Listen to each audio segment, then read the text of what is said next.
So purchase consideration as the name says, ये method तब use होता है, परचेज कंसिडरेशन हम तब कैलकुलेट करते हैं जब परचेज मेथड यूज हो रहा है, एंड परचेज मेथड यूज होता है जब amalgamation in the nature of purchase है. Now accounting standard 14 has defined purchase consideration. It is the aggregate of shares and the securities issued and payment made in the form of cash and other assets by the transfer company to the share holders of the transfer company. यानी कितने में purchase कर रही है transferee company? क्या purchase कर रही है? एक कंपनी के शेयर्स को परचेज कर रही है, उसकी सिक्योरिटीज परचेज कर रही है. उसको बदले में क्या दे रही है? बदले में कैश दे सकती है, बदले में कोई एसेट्स दे सकती है, बदले में शेयर्स दे सकती है. So purchase consideration does not include payment to the debenture holders और any other outside liabilities. Very important.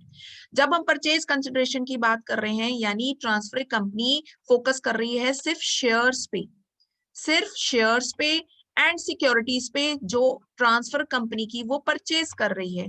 वो डिबेंचर्स एंड अदर लायबिलिटीज को फोकस नहीं कर रही. Why would a company will buy the liabilities of other company? It will never buy. तो जब हम purchase consideration कह रहे हैं, यानी एक कंपनी दूसरी कंपनी के शेयर्स एंड सिक्योरिटीज को बाय कर रहे हैं, they will not make payment to their debenture holders and liabilities. It is presumed to be taken over. Presumed. Presume का मतलब है कैलकुलेशन में जब हम परचेज कंसिडरेशन कैलकुलेट करेंगे तब हमने सिर्फ शेयर्स एंड सिक्योरिटीज की वैल्यू को कंसिडर करना है. हमने डिबेंचर्स एंड लायबिलिटीज को कंसिडर नहीं करना. ये अज्यूम है, एक प्रिजम्पशन है कि जो ट्रांसफर कंपनी है वो उसको टेक ओवर करेगी ही करेगी, एंड वो डिस्चार्ज भी करेगी. और कौन डिस्चार्ज, यानी पेमेंट कौन करेगा? ट्रांसफर कंपनी अब पेमेंट करेगी.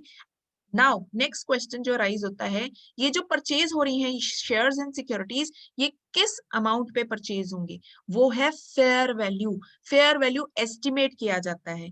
इन case of issue of securities, the value fix by the statutory authorities may be taken. Market value statutory authorities, कोई जैसे हम बैंक को गवर्न करता है आरबीआई, तो उसी तरह सेबी है जो गवर्न करती है शेयर मार्केट को. तो स्टैट्यूटरी अथॉरिटीज के अकॉर्डिंग जो मार्केट में फेयर वैल्यू चल रही है, उस रेट के हिसाब से डिसाइड किया जाएगा कि ट्रांसफरी कंपनी ने शेयर्स एंड सिक्योरिटीज को किस वैल्यू पे परचेज करना है. In case of other assets, fair value may be determined by reference to the market value of the assets. Assets में उस एसेट्स में मार्केट में उन एसेट्स की वैल्यू क्या चल रही है उसको कंसिडर किया जाता है.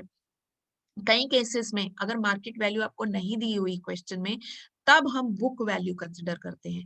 तो परचेज के केस में इंप्लाइड है fair value, market value consider की जाती है. अगर ये मेंशन नहीं है तब हम बुक वैल्यू कंसिडर करते हैं. सो कैलकुलेट कैसे किया जाता है? कैसे कैलकुलेट किया जाता है परचेज कंसिडरेशन? यानी सबसे पहला पॉइंट कि बिजनेस टेक ओवर हो रहा है. It means purchasing company is agree to take over all the assets and liabilities of the vendor company unless stated to the contrary. Implied है सारे assets and liabilities take over कर रहे हैं. Trade liabilities भी take over कर रहे हैं. And what are the liabilities? Trade liabilities जो शॉर्ट टर्म लायबिलिटीज होती हैं. लायबिलिटीज जब वर्ड आता है that means long term liabilities भी ट्रांसफर कंपनी टेक ओवर कर रही है, एंड अदर लायबिलिटीज भी टेक ओवर कर रही है. लेकिन ये लायबिलिटीज कौन सी टेक ओवर होंगी कौन सी नहीं होंगी, that depend upon the different situation. और ये आपको क्वेश्चन से क्लियर होगा, क्लियरली मेंशन होगा कि ट्रांसफरी कंपनी कौन सी लायबिलिटीज टेक ओवर कर रही है और कौन सी नहीं कर रही. अगर कुछ भी मेंशन नहीं है तो इंप्लाइड है कि वो सारी लायबिलिटीज टेक ओवर कर रही है. If the purchasing company takes over a liability, it means such liability will appear in the balance sheet if not payable immediately. तो implied है कि वो balance sheet में outstanding होगा. अगर वो pay हो रही है immediately, इसका मतलब वो payment check करनी पड़ेगी cash में pay हो रही है या कोई adjustment हो रही है. If the purchasing company has agreed to pay the liability, it means liability is pay immediately payable. अगर ये लाइन आ रही है कि purchasing company has agreed to pay, इसका मतलब वो इमीडिएटली पे करेंगे, या फिर it is payable through the vendor company. इस लाइन का मतलब वेंडर कंपनी पहले पे कर रहा है और परचेजिंग कंपनी उसको रीएम्बर्स कर रही है. Third, it will not become a part of the purchase consideration. Purchase consideration जब हम कैलकुलेट करते हैं, मैंने पहले भी बोला, उसमें हम शेयर्स एंड सिक्योरिटीज की बात करते हैं, उसमें हम लायबिलिटीज की बात नहीं करते. And fourth, it will not appear in the balance sheet of the purchasing company. So जब भी purchase consideration calculate होता है तो हमने ध्यान रखनी है purchase consideration में securities, shares कैलकुलेट किए जाते हैं।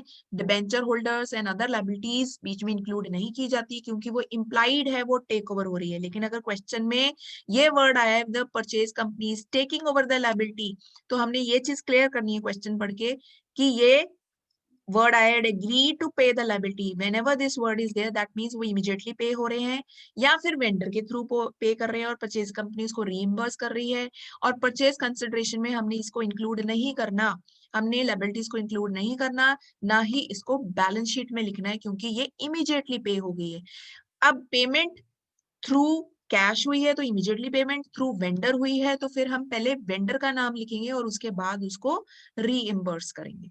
This will be more clear when we'll be doing the practical part.